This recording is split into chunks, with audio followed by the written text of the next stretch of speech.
America look like Dubai and Germany? And why doesn't America look like Russia and Persia? And where the is the money going?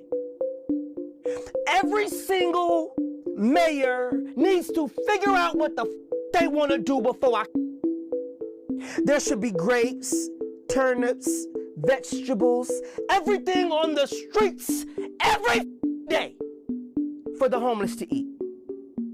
You're making us pay for water, you son of a... You're making us pay for grapes, apples, things that God gave us for free. Ha! Ha! Da, da, da, sha. You will burn in hell when I'm through with you. You will not be allowed in my Father's house at all. At all. We deserve free everything. At least if you're not going to give us reparations by money, give us reparations in fruit.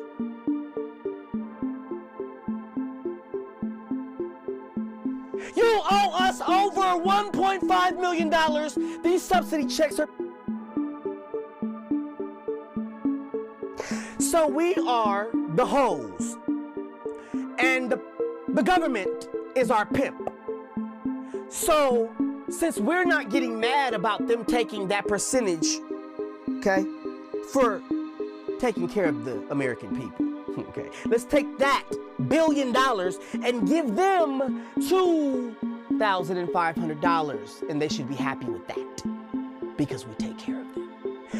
If you took care of us, we'd have free carrots.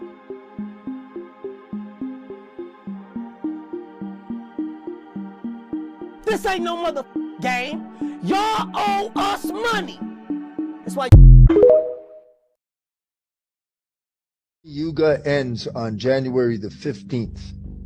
There's a 6-hour window called the Muhurta, and it'll only come this one time. We'll all be long dead before it happens again.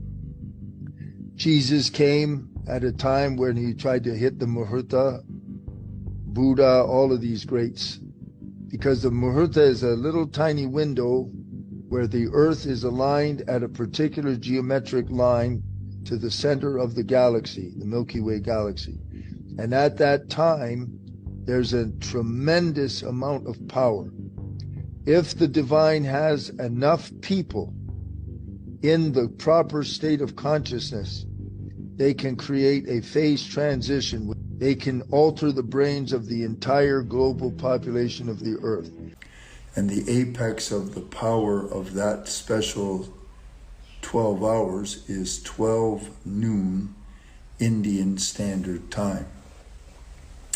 Now, the vast majority of my clients are in America or North America somewhere. So that means that when this special period hits the Earth, it will be their Friday, it will be their evening of the 14th. Their evening of the 14th. I am doing a special ceremony. It's free. The entire world is invited. I'm doing a special ceremony empowered through the divine directly. So that who is the divine? The divine is God. Whoever or however you relate to God, it's of no concern at all. Just God, period, the divine. We say, to be more simple, the great compassionate light. I have specific empowerments so that I operate through and for the great compassionate light. So on that day at 8 a.m. Thailand time, so that'll be the evening of the 14th if you're in America, equal to 8 a.m. Thailand time, I'm doing a free event. It's a very special event because those 12 hours are the single most powerful point in time for whoever's watching this at that time will never come again, ever. What is it? Our solar system is traveling around the galactic plane of the Milky Way galaxy. periodically, every I don't know how many thousand years or something, the Earth will have an exact alignment to the center of the Milky Way galaxy, the galactic center. Now, if you know anything about astrology at all, you know that every single one of the planets in our solar system directly affects us massively, massively. Just the moon, our little tiny moon itself, it has massive influence on everything. So this is the galactic center of the Milky Way. And during that little 12-hour period, with the maximum power right in the center at 12 o'clock, the ability to connect with the divine and have the backing of the entire galaxy as your source of power cannot be described. So that is a critical time if you utilize it to get your prayers answered, to receive full-blown physical miracles, to have massive healing, change, everything. You know, people like the new moons and the full moons, like me. All of those culture, we love that. The solstice and all. If you took all of that for 20,000 years at the same time, you couldn't match this little 12-hour period. So don't miss it. Go to depthhealing.org. Depthhealing.org. This is a sacred ceremony, and you have 3 sets of different kinds of prayers made. And you write them in present time. What they're like is sort of like a thank you letter to the divine. You're so grateful you have this. You're so glad that this happened. You're writing it as in present tense. 3 divisions. First one is for you. Second one is for your parents and your ancestors. The third one is for the world. Because the world's on the cutting edge right here of complete annihilation right now. And there's no guarantee we make it, none whatsoever. Now, Kali Yuga, I don't know how many 100,000 years a yuga is. They're periods. And Kali Yuga is the last one. That's what we're in. We've been in for a long time with the earth. You can see it through World Wars I, II, now we're in World War III. You know, you name it, the pandemic, whatever you want to look at, we're in Kali Yuga. Now, during the Muhurta, the 12-hour period, that is the shut-off time. That's when the Kali Yuga ends. When I say it ends, I want you to think of a car doing 90 miles an hour down a straightaway. The 12-hour period is when the driver takes a foot off the gas. It's not giving the engine any more gas. What happens? The car slows down gradually and coasts to a full stop. That's what Kali Yuga is going to do. Kali Yuga will continue coasting to a stop until the end of 2025. So if humanity is still here by the end of 2025, the new age, which is prophesied as the golden age, begins. The key for humanity is, are we going to get there, or can we get there? So allow me to read this to you. Kali Yuga is a concept from Hindu philosophy that refers to the final and current age in the cycle of 4 ages, which are known as the yugas. In Hindu cosmology, the yugas are seen as distinct periods of time that repeat in a cyclical manner. Kali Yuga is believed to be the age of darkness, moral decline. Right now, there's almost no morals left at all. And spiritual degradation. It is said to be characterized by widespread corruption, greed, violence, and a general disregard for spiritual values. According to Hindu scriptures, Kali Yuga is the age we are currently living in. With RuPaul parading around as Jay-Z. Know what the facelift is. You let that man make that much money and that wasn't even the real Jay-Z?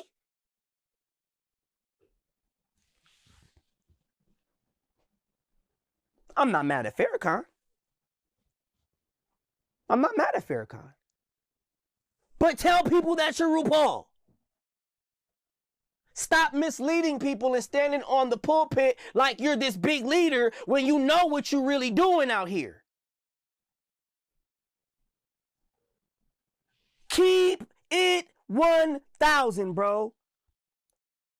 So Jay-Z's not being real with people. Nah, man. Butter's cool. Butter's cool. Butter's all right. Who's Butter? Solange. You know, Solange's Jay-Z. You know, so you got to realize some people just don't look at things until you really look at things. Plantation they've never shown us, Abby, the most prominent ones, the ones that were most profitable, the breeding plantations. Why don't you want to show us those? You know why? Because after the research that I did for this album, you realize that the moment that a girl menstruated, she was put in a stable where a horse would be and forcibly mated, forcibly raped by a male of the slave master's choice.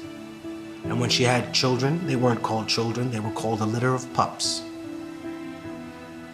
The punishment, raping or killing a person in medieval Spain, is gelding. Gelding is when you take hot pincers and you take a man's balls and dick off root and stem. Killing a person, law of the Bible, right? Medieval Spain, super religious. You killed a man, he should be killed. Why were indigenous and black people categorized as subhuman? So under the law, you would not be punished for the things that you did to us. That's why. You used to be proud, right?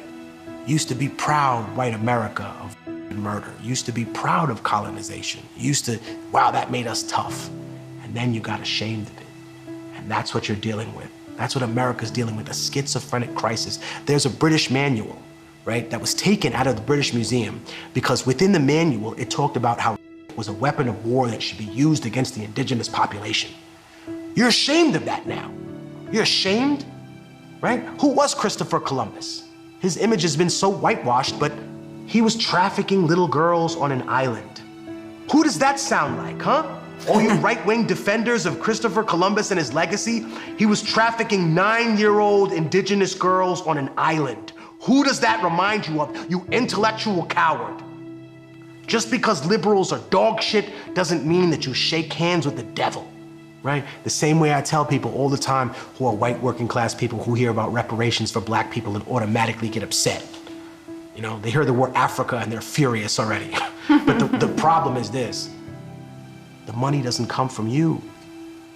No, it comes from the financial institutions that banked and built their stock exchange on labor, on the payback that they got from slavery. Because reparations is not actually what African people are asking for in this country. African American people are asking for the other half of reparations. You see, America already paid reparations at the end of the Civil War to slave owners. They gave them money per black person that they let free. and they refuse to honor the people that were actually victimized. So until you do that, you will always be cursed, America. And you can call me a communist, a socialist, but you know what? It doesn't matter what you call me. You know that I'm right? And you know that I stand more for indigenous rights than I do for the European interpretation of a left-wing ideology that doesn't always work in a cookie-cutter scenario when you plug it into Latin America. Because at the end of the day, that was still being pushed by two large governmental entities that wanted to challenge the United States' control of the region. We're tired of being pawns.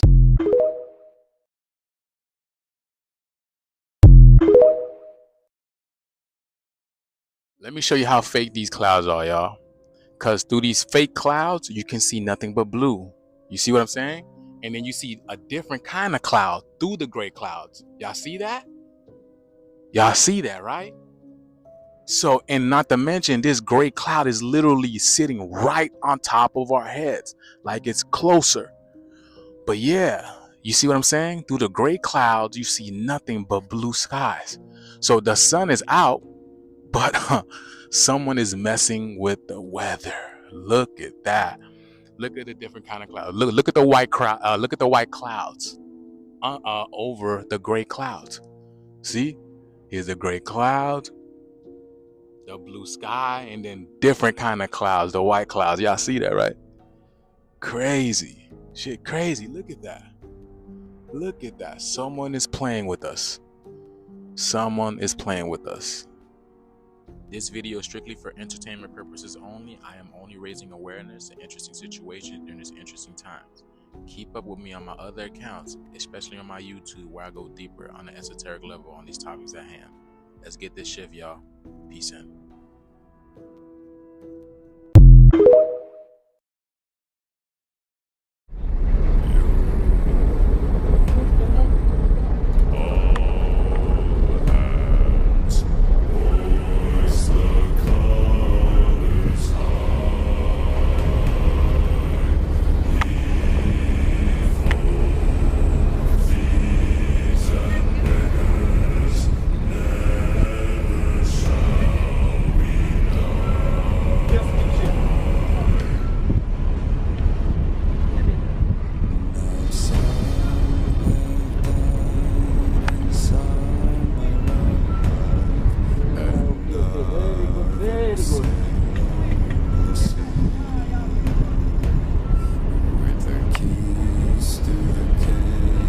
After give the fishing boat, they throw him again.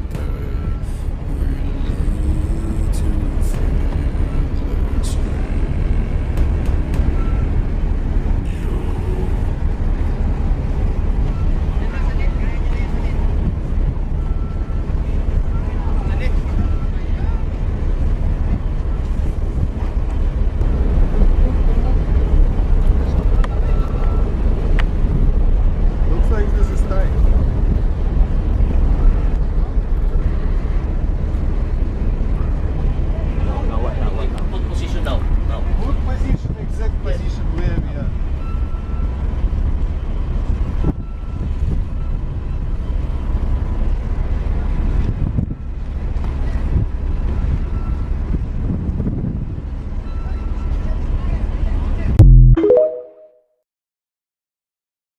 Can a slave and a master both serve the same God?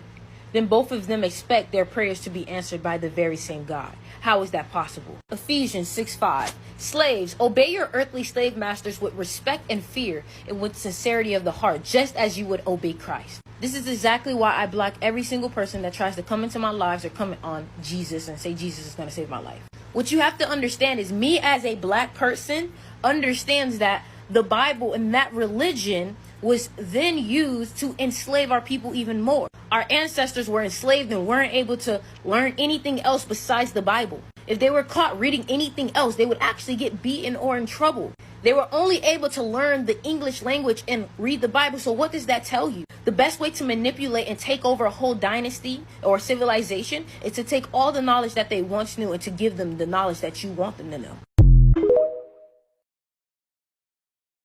Created this universe and made black people. How many years it has been since God placed black people in Africa? Do you have any idea? The anthropologist has no idea, but it would spout out these numbers for you, that God made the universe 9.5 billion years ago. So the other is, when did he put black people in Africa? They say 1.5 million years ago. But what was the food that God placed in Africa for these people? Certainly, it could not have been potatoes. It could not have been rice or beans or yams or chicken or hogs or cows. It could not be a goat or a lamb, because all these things are hybrid. God did not make these things. These things came just recently, only 4,000 years ago. So what were we eating in Africa before we were taken away? What were we eating in Africa before there was an invasion by the man from Europe? We simply do not know. And it is because we are unaware of this diet that God made specifically for us. This is why we're angry today and we're so divided. Everybody's laughing at us. They're laughing more at me. On the airplane, the pilots came to see me a few weeks ago when I was in a plane before 911, and they were looking at the brochure that I had that says that AIDS has been cured and herbalists cured AIDS, and the Supreme Court of New York cannot deny, can't disagree. They were laughing at me. Why? Because you are not supporting me. So they think that I'm a fake. Because if it was a white man curing AIDS, the captain said, the whole white race would be supporting them, but my race is not going to support me. The leaders of America can't do it. Farrakhan can't do it. Jesse Jackson can't do it, because they were not designed to do this kind of work. They were designed to lobby and to talk and to, like Mr. Al Sharpton, he likes to make people march. That's cool. But we got a job to do in healing the black race now. That comes in a different category. Those leaders cannot help me, and that's why I'm vulnerable. What they thinking is hot flashes at a certain age, a certain midlife crisis or whatever and stuff like that. That's Kundalini. Yeah. So that's why they say that the most powerful woman is a woman, you know, late 40s and 50 plus, because that's why you think all your witches are seen as that's called a mother maiden crone. That's when she really gets into her energy. Past childbearing years, because childbearing years cut the energy. That's right. So she really gets into her energy, especially sexually. That's right. At that particular time, but they convinced them in church that they don't supposed to be fucking. But the time when they're really supposed to get the real fuck on is in the 50s. Exactly. You see what I'm saying? Because that's the mother man. There's a book called The Goddess in Every Older Woman. The Goddess in Older Women, something about women past 50. So when they call it 50 Gates of Understanding, that's when you really want to get the freak on. Kool-Aid. You don't drink the gold juice. So I was offered the gold juice 3 times in my 20s, my 30s, and What's my 40s. that? Pee? A lot of golden showers in The Burbank. gold juice that I will live forever and I'll have whatever I want. The gold juice. You never offered the gold juice? No, I'm a scumbag comic. What's the gold juice? I don't know, but I didn't drink it and I didn't want it. And is this in I noticed when all the girls, certain girls on Orange changed. Yeah, it's a real thing. It's like a real thing. Like, it's all a real thing. And it's scary because they send like people after you and they can like kind of moonlight as like a friend or, you know, and they're wolf in sheep's clothing. And listen, you can have everything you want, all the fame in the world, all the money. I'm like, what if I just drank it? But then you know what I mean? Like, what if and I don't know what it is. If it's a metaphor for the gold juice, like, you feel what I'm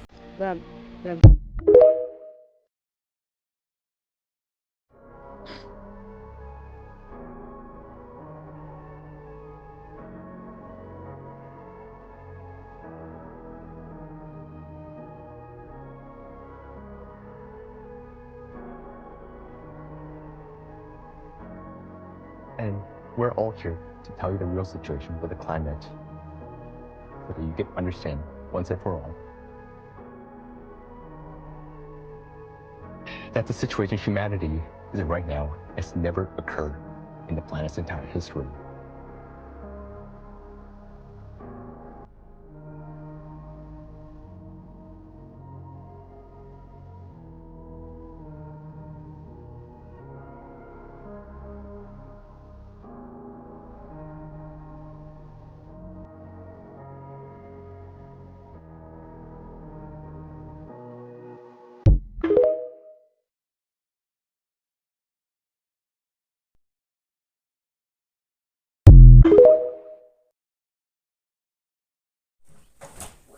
Jamie is too excited.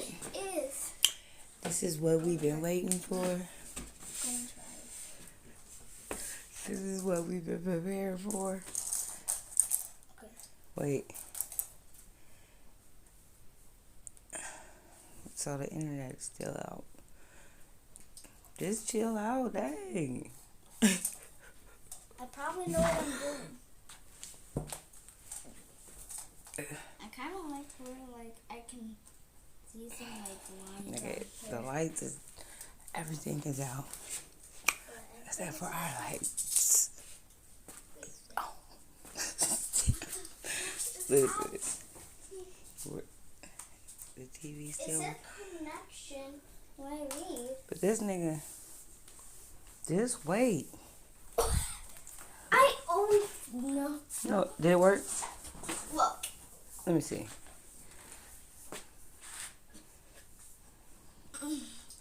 This is what we was working for, guys. This is what we was working for. To get the TV running. Holy shit. That's too bright. I think that's... Look at you. Look.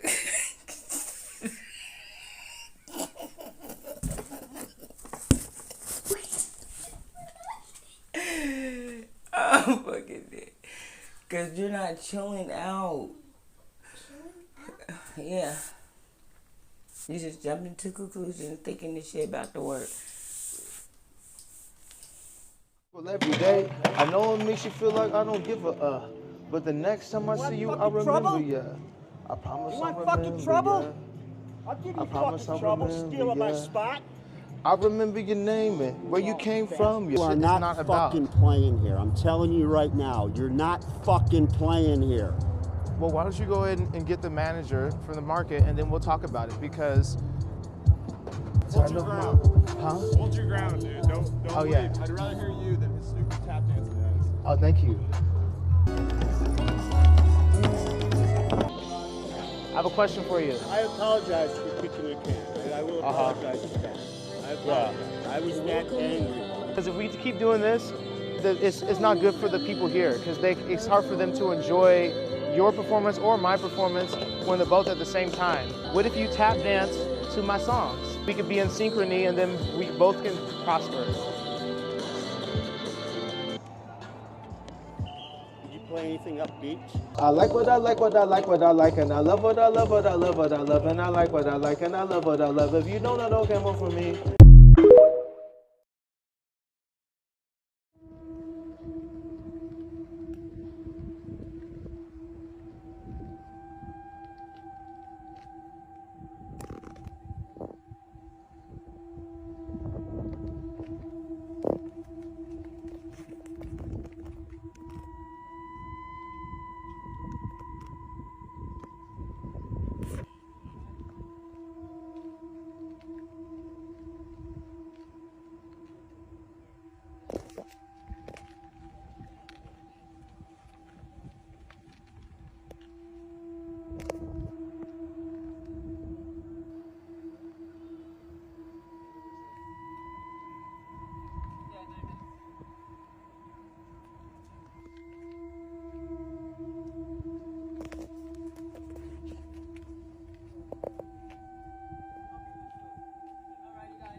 Mythology, they said there were these little people who lived in the woods. They lived in little caves.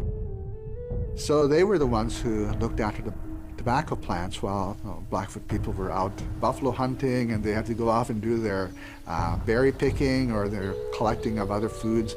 So they can't come back and forth. The Tobacco Society of the Blackfoot was a horticultural society, and what they curated was the traditional knowledge for how to plant tobacco and how to bring in a crop. They said the little people were very shy and that they could cause you harm if you saw them. And then in the fall time, when they were getting ready to harvest the crops and they'd go back there, They always sent a couple of people ahead to make lots of noise and to let the little people know that they were coming back, and then it gives them time to get away. They would leave gifts of like food and little clothing. All these things, they would treat them well.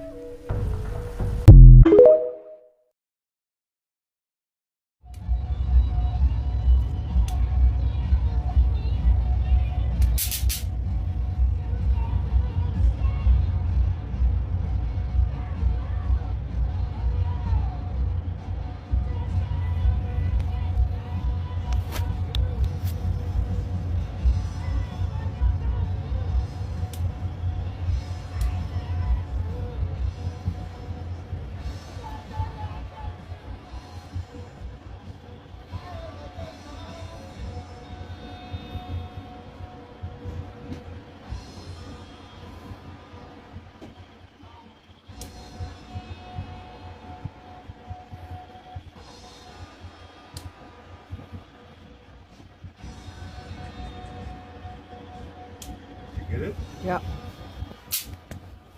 How is that? And the Cherokee Little People. Well, that phrase caught me by surprise because I hadn't heard it since childhood, and even back then had very little recollection of who they were. But as a descendant of the Scots-Irish and at least 1/16 Cherokee, I knew I had to know more about these leprechaunish little people on this side of the Atlantic.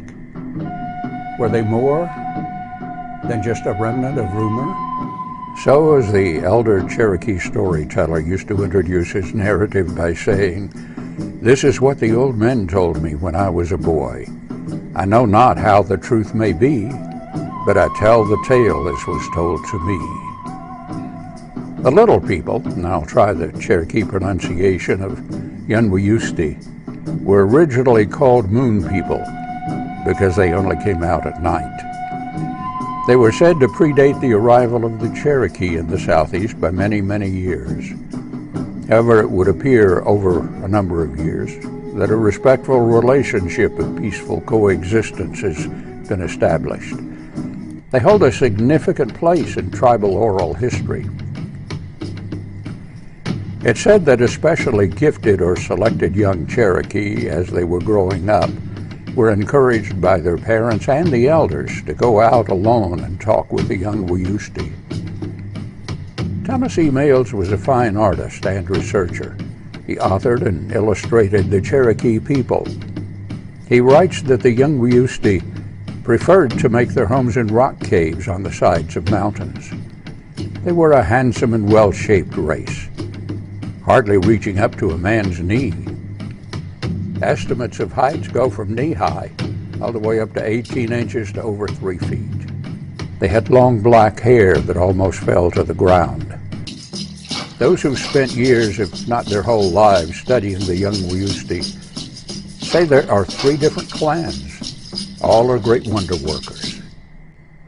The Laurel people are said to spend almost half their time drumming and dancing. Although they're a fun-loving group, they're pranksters at heart and especially enjoy playing harmless tricks on humans. The Dogwood people are the kind and helpful ones. It's said whenever someone becomes lost in the mountains, especially a child who's wandered away from their parents, the Dogwood clan will find them, take care of them, and the next day return them home safely. They've also been known to harvest corn or other crops overnight when the human is ill or just hit by a sudden adversity. Sometimes the drum of the little people is heard in lonely places in the mountains, but it's not safe or wise to search for it. The rock people are considered to be the mean-spirited ones. They do not like to be disturbed at home and are known for casting spells on strangers. The spell so bewilders the stranger that he becomes disoriented and can't find his way.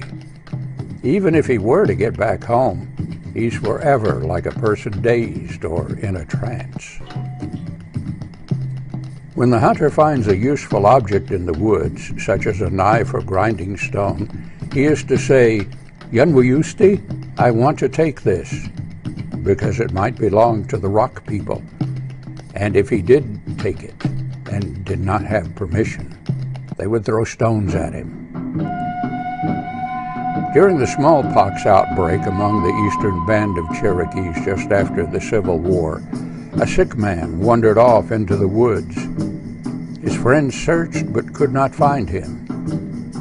After several weeks, he returned on his own.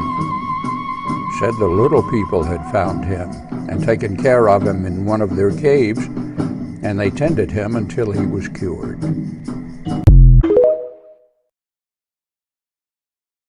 This couple found an elf in their backyard.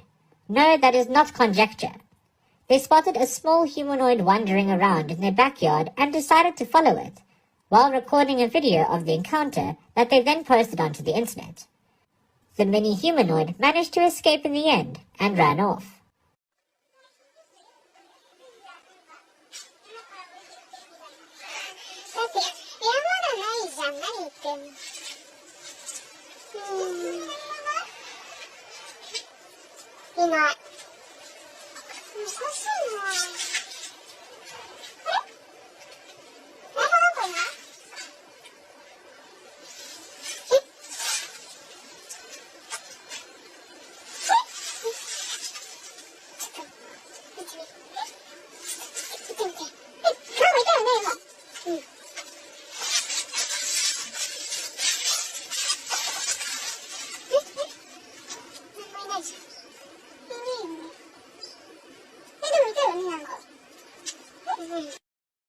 Hi y'all, Myra here. So you need to take a look at this video. Is this evidence of the little people caught on a security cam? If you looked at the first arrow, it indicated where that tiny little figure darted across the little miniature horse corral, and then it circles around. It follows along the back wall. Do you see it? And the horses freak out to the point to where you see how they broke out of the pen. What do you think? Is this somebody playing a hoax, or is this actual footage of the little people? There, see that?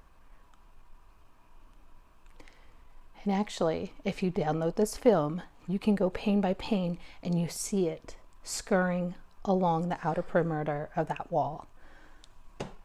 Tell me what you think. Like, post, comment, repost, let me know. Wow. Love it. Don't forget to subscribe. Thanks.